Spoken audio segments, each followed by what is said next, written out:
Levarme la moustache en la capucha.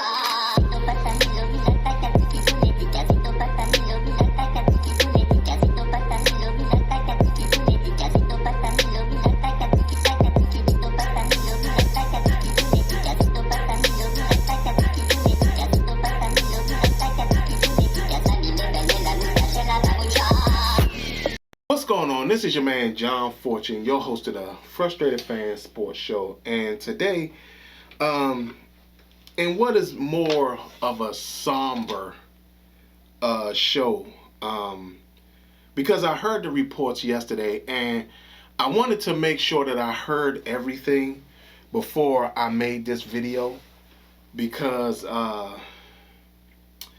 it's one of those things where when you finally come to realize that sometimes people really don't care about you as a fan or anything of that such nature.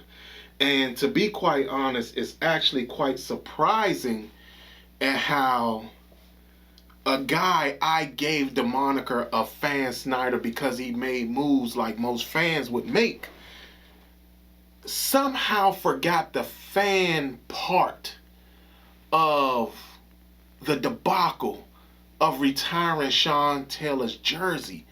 Not only that, the fact that you do it at a time when you are under such scrutiny by not only the public but also the national media, and you're making it a point of diminishing the iconic status of a guy that means so much to the city.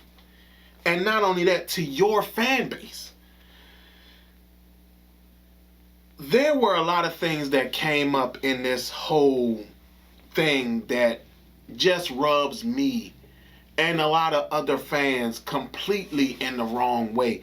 And everybody was asking me about my opinion in regards to it. And I kept saying, you know what, give me a minute. Let me make sure that everything we're hearing is right. You know, this isn't just a quick decision or anything like that. And you come to realize that, Jesus, as much as you didn't want it to be true, it is in fact true. I'm retiring calling him Dan Snyder. I actually was the one who started the moniker, started calling him Dan Snyder. And I'm retiring calling him that because a true fan would never do something like this. A true fan of a team and the legacy of a team and the iconic status of players would never do this. Not only that, to not let his parents know until yesterday when the news broke that this was happening. I mean, this is the most insensitive thing you could have ever done, not only to this fan base, but to that man's family as well.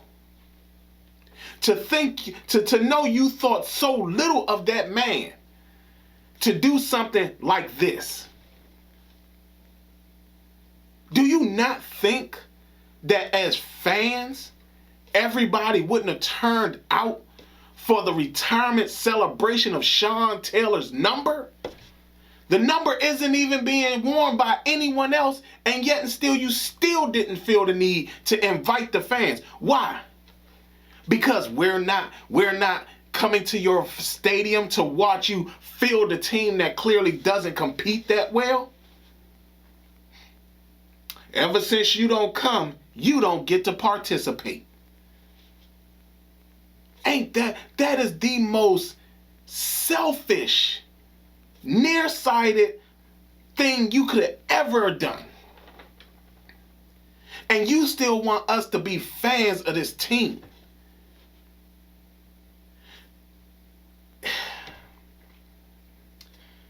There are certain people that when it comes to this city, the city of Washington, the area of Washington, there are people that are iconic when it comes to this. We've lost iconic people before. Len Bias, everybody knows him. The guy's iconic to this thing. iconic to this area. Sean Taylor, again, iconic to this area. When they retired, I think they did retire Len Bias's number at Maryland. If I can remember this right, I think they retired his number, and they had a big event there where his family was there. I think they even retired a number for him in Boston, where his family, I think his brothers and all of them was there for that.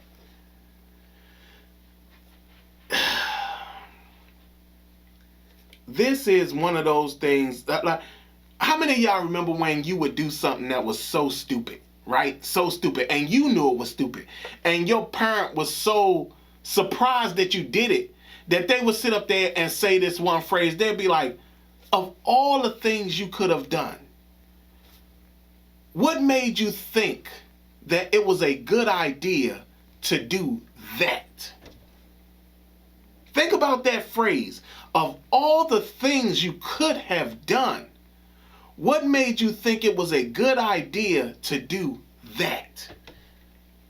Like, understand, your parents were so surprised that you did that thing that they said, hell, you could have did anything else but that. I expect for you to know better in regards to that. Of all the things you could have done, why that? And here we are dealing with an owner who's basically turned into the Donald Sterling of the NFL. Some people may say, John, that's a stretch. No, it's not. It's not a stretch. This man has fielded awful team after awful team after awful team, made billions of dollars, and act like he doesn't even care. You're talking about a man, and then the sad part about all of this is that, as shocked as we all are, it's almost like, why should we be? He's shown on countless occasions that not only does he not care about the fan base, he could care less about the players as well. How many of y'all remember at how he just discarded Brian Mitchell like he was nothing? Brian Mitchell, because he was so vocal, just discarded him. Didn't care for him. Just get him out of here. How many of y'all remember at how they had to sit up there, and this is something that I'm going to give credit to Bruce Allen, because I know a lot of people hate him, but I'm going to give him credit for this. They had to force Dan to sit up there and try to vouch to get our former players in the Hall of Fame. It wasn't something that he automatically did. They had to convince him to do it. And then even when he had the opportunity to do it, he still refused to put Brian Mitchell up in the conversation and in the discussion for the Hall of Fame. This is the same guy that Champ Bailey sat up there in an interview. In an interview, Champ Bailey came out his mouth and said, I would have went into the Hall of Fame as a Washington football team member, but no one from the organization congratulated me on my Hall of Fame induction. This man didn't even think to reach out to Champ Bailey and say congratulations. That's all it would have taken. Champ Bailey would be another member of the Washington football team. Even though his career in Denver was longer, he would have been a member of the Washington football team in the Hall of Fame. And then here we are now. Last minute, we're going to retire Sean Taylor's number. What? And the fans aren't here? The fans aren't involved? Have you lost your mind?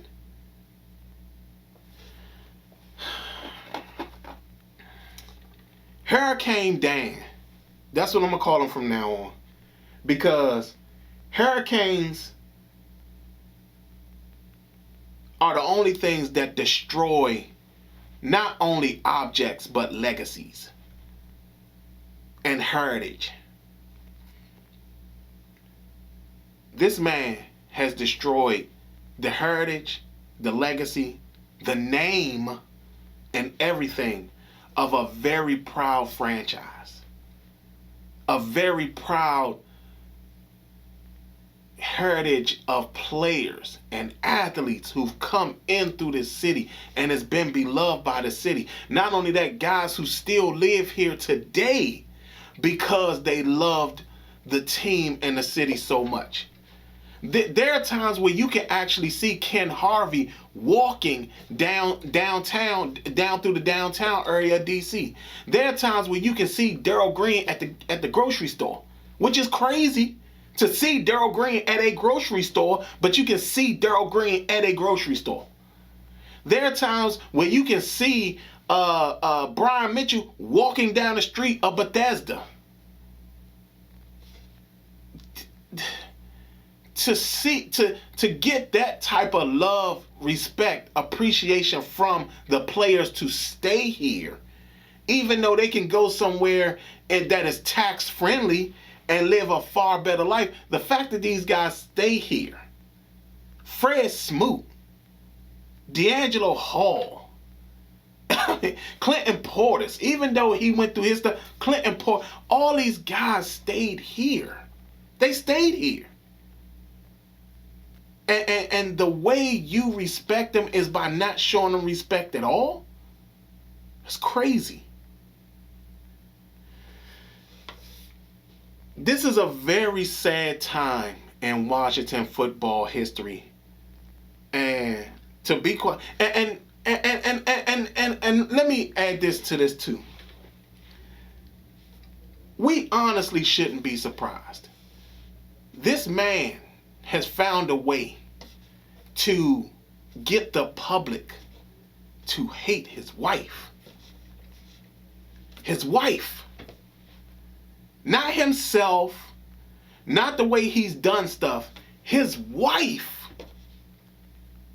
This man has found a way to make people hate his wife, dog. And that is that is the most insane thing you could ever imagine. As a man, we all are supposed to protect our family. And somehow, some way, he's managed to find a way to get his wife hated by a public of people. Think about that. He didn't even protect his wife.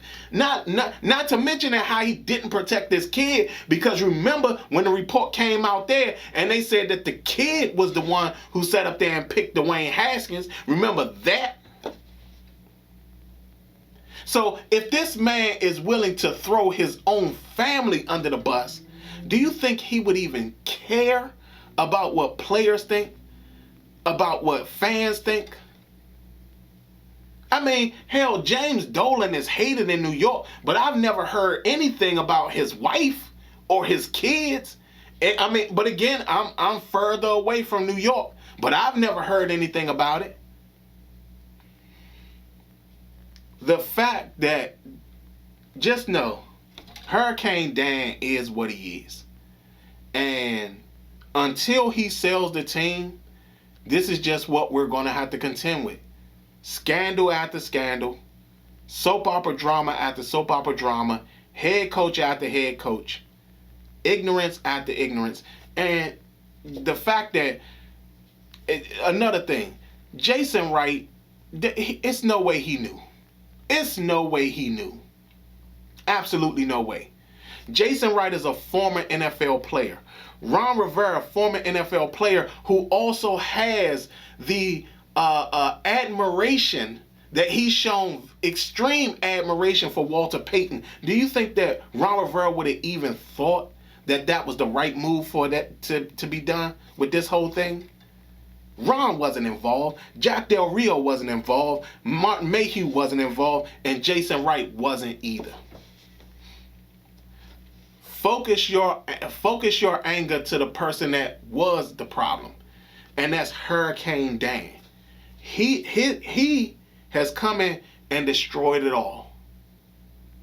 And God forbid if this name comes out and it's Armada or Commanders or something as crazy as that, we're really going to end up hating this team and him for as long as it survives.